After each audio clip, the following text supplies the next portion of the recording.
Kasus sertifikat ganda biasanya terjadi di atas tanah milik perorangan.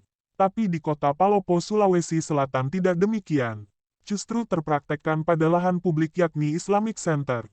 Dengan melibatkan Pemkot Palopo yang berhadapan secara vis-a-vis dengan Yayasan Islamic Center Datuk Sulaiman.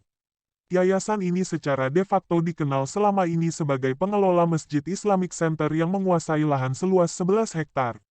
Bukti penguasaannya yakni sertifikat hak milik dan sejumlah akta jual beli. Belakangan Pemkot Palopo membangun gedung di atasnya tanpa persetujuan dari pengurus yayasan.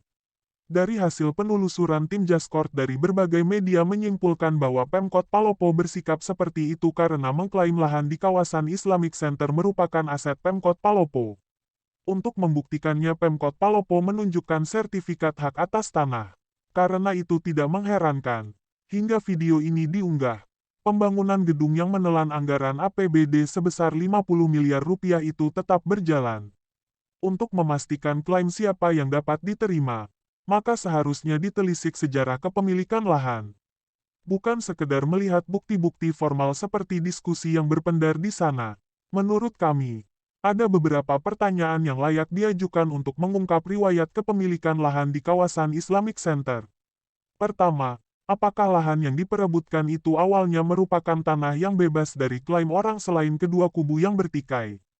Kedua, jika ada pemilik asal selain kedua kubu itu, maka pertanyaannya adalah, bagaimana cara mengalihkan kepemilikan tanah dari pemilik asal? Mustahil rasanya pemilik asal menyerahkan begitu saja kepada salah satu dari kedua kubu yang bertikai itu. Setidaknya, mesti melalui proses jual beli ataukah pembebasan lahan. Jawaban atas pertanyaan tadi niscaya dapat menyudahi pertikaian.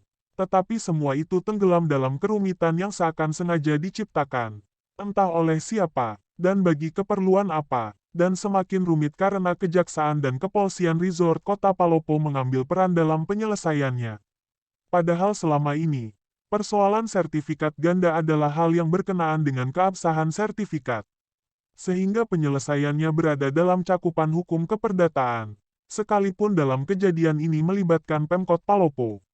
Jadi berkesan lucu rasanya, kedua lembaga penegak hukum itu mengusut soal dugaan mafia tanah dan dugaan pemalsuan surat.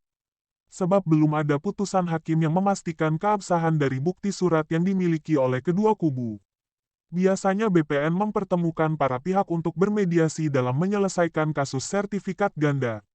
Hal ini ditempuh setelah penelitian administrasi sertifikat belum membuahkan kesimpulan mengenai keabsahan salah satu sertifikat. Jika mediasi pun tidak tercapai maka, dianjurkan kepada para pihak untuk menempuh upaya hukum baik perdata maupun administrasi ke PT UN. Tapi entah mengapa kedua kubu yang bertikai itu tidak menempuhnya. Satu hal yang pasti hasil dari penelusuran tim Jaskort menemukan fakta bahwa pengadaan lahan yang tengah diperebutkan itu dananya bersumber dari pemotongan gaji PNS Kabupaten Luwu. Kala itu, Kota Palopo masih berada dalam wilayah pemerintahan Kabupaten Luwu. Dan Islamic Center itu sendiri mulai digagas oleh Yunus Bandu Bupati Luwu. Kemudian dilanjutkan oleh Bupati berikutnya yakni Kamrul Kasim. Akhirnya Islamic Center Palopo menjalankan fungsi selayaknya masjid di masa Wali Kota Palopo dijabat oleh HPA Tenria Jeng, dan saat itu sudah berdiri Yayasan Islamic Center Datuk Sulaiman Palopo. Demikian dari kami. Pada video selanjutnya, kami berupaya untuk menjawab pertanyaan soal proses pengadaan tanah di kawasan Islamic Center. Salam.